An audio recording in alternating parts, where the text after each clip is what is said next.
عندما أخبر النبي صلى الله عليه وسلم أن هذه الأمة سيكون فيها خسف ومسخ وقذف، لم يذكر أن السبب هو تصدع سطح الأرض وانشقاقها، إنما السبب هو المعاصي، فقال سيكون في هذه الأمة خسف ومسخ وقذف إذا ظهرت القيان والمعازف وشربت الخمور. أيها المسلمون، لقد جرت سنته تعالى في خلقه أن يعامل عباده حسب ما عملوا، إن خيرا فخير وإن شرا فشر. ظهر الفساد في البر والبحر بما كسبت أيدي الناس ليذيقهم بعض الذي عملوا لعلهم يرجعون. وشؤم هذه الذنوب والمعاصي والتي يعاقب الناس بسببها لا يصيب المباشرين لها فقط، بل يصل حتى للصالحين والمؤمنين. فقد سألت أم المؤمنين زينب بنت جحش رضي الله عنها، سألت رسول الله صلى الله عليه وسلم فقالت: أنهلك وفينا الصالحون؟ قال: نعم، إذا كثر الخبث. والخبث يا عباد الله كل معصية عصي الله تعالى بها في البلاد أو في البحر أو في الليل أو في النهار. لذلك كان من الواجب علينا جميعا أن نحذر من ذلك، وأن لا نأمن مكر الله، خاصة مع ارتكاب المعاصي.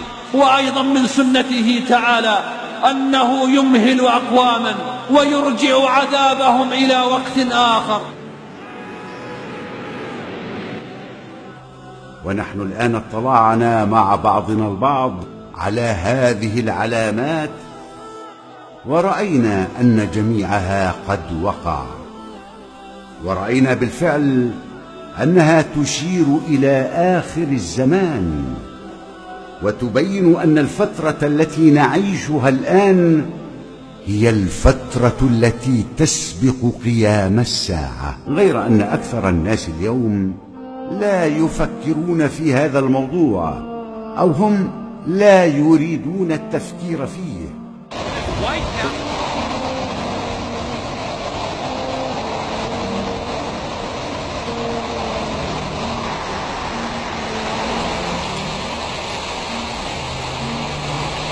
وهم لا يتحملون قراءة أخبار الكوارث، ولا يطيقون مشاهدة فيلم عن الموت أو عن الأزمات التي تحل بالإنسان.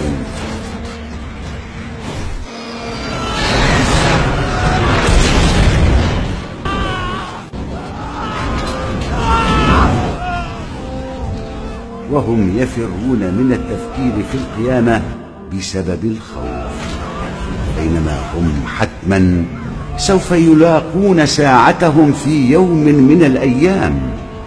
يقول الله تعالى متحدثا عن اقتراب الساعة: يوم تبدل الأرض غير الأرض والسماوات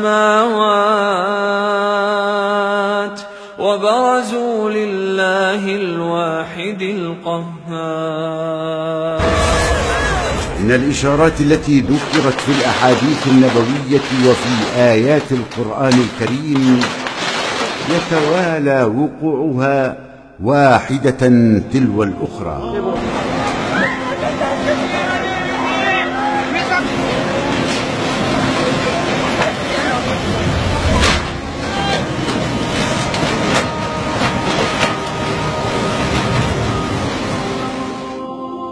والعالم يعيش تطورات لم يشهدها في أي وقت من أوقات التاريخ، تطورات سريعة نعيشها كل يوم.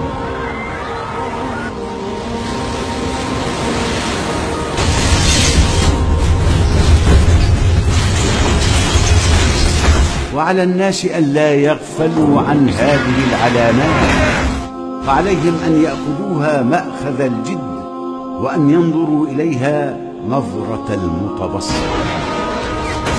وعلامات آخر الزمان هي في الحقيقة إنذار مهم وتذكير فيه الكثير من الخير. قل هو نبأ عظيم قل هو نبأ عظيم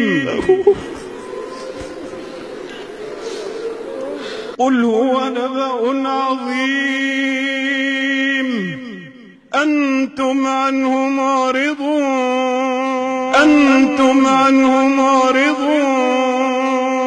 قل هو نبأ عظيم أنتم عنه معرضون.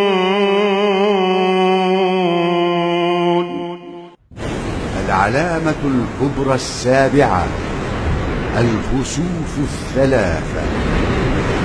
عن حذيفة بن أسيد رضي الله عنه أن رسول الله صلى الله عليه وسلم قال: إن الساعة لن تقوم حتى تروا 10 آيات، فذكر منها: وثلاثة كسوف،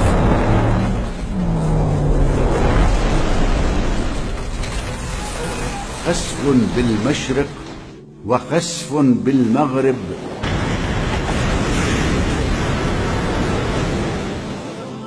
وخسف بجزيرة العرب. صحيح مسلم.